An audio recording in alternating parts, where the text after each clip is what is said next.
nous avons convoqué cette conférence de presse pour, en réalité, décrier une situation de précarité totale qui sévit dans le système du nettoiement.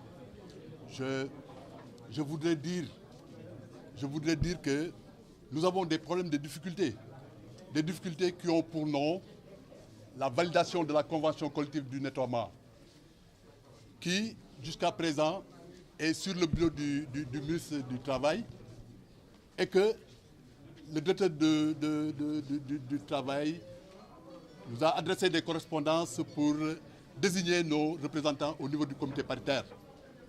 Nous, les travailleurs, nous avons déjà fini de désigner nos représentants dans le comité paritaire. Mais le problème, c'est que c'est la direction de l'entente Kadakar qui traîne les pieds. Jusqu'ici, donc, nous attendons à ce que la direction de l'entente Kadakar puisse désigner ses représentants au niveau du comité paritaire. Ensuite, nous avons un problème, c'est le problème de la retraite à 60 ans. Parce que nous estimons que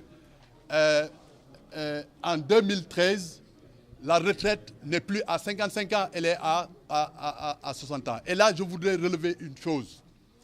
C'est que tous les travailleurs, presque tous les travailleurs du nettoiement ont fait effectivement plus de 22 ans de service, dont 15 ans de journalier.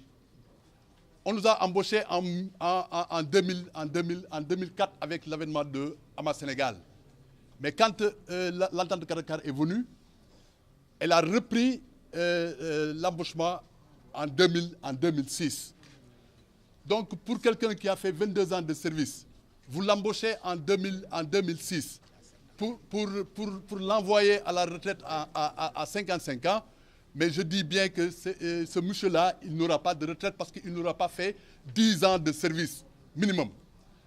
Et tout le monde sait que quand on ne fait pas 10 ans de service, on ne peut pas avoir de retraite. Nous avons commis des experts et des juristes pour que, en définitive, qu'on nous paye nos 16 ans que nous avons perdus en travaillant comme des journaliers dans le cadre du système du nettoiement. Nous avons ensuite d'autres problèmes. C'est l'établissement de bulletins de salaire. Aucun travailleur du système aucun travailleur du nettoiement ne peut lire à la fin du mois son salaire. On vire les salaires à la banque, tu viens récupérer ce que tu trouves à la banque, simplement. Tu ne peux pas lire ton salaire. Mais dans quel monde sommes-nous? Ce n'est pas possible. Ce n'est pas du tout possible. Nous demandons ici et présentement que la direction de l'entente Kadakar puisse prendre toutes ces dispositions pour établir des bulletins de salaire afin que les travailleurs puissent lire leur salaire.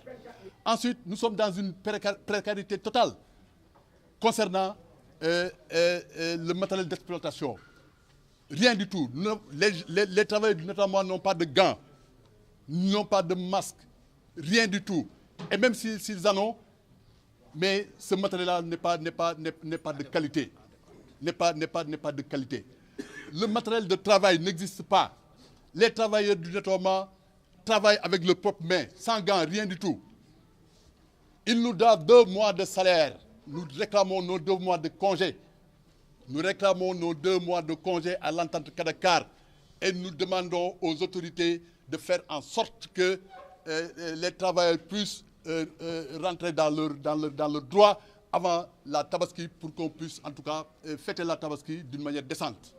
Ensuite, nous avons un autre problème. C'est le problème des chauffeurs. Les chauffeurs qui exercent dans le système du nettoiement. Ils sont pris comme des moutons de panurge.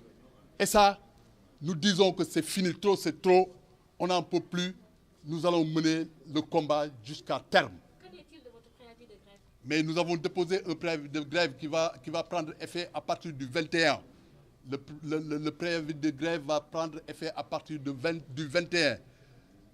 À partir du 21, si les autorités ne prennent pas leurs responsabilités pour régler d'une manière définitive le problème du nettoiement, nous allons paralyser le système du nettoiement de Dakar à Yen.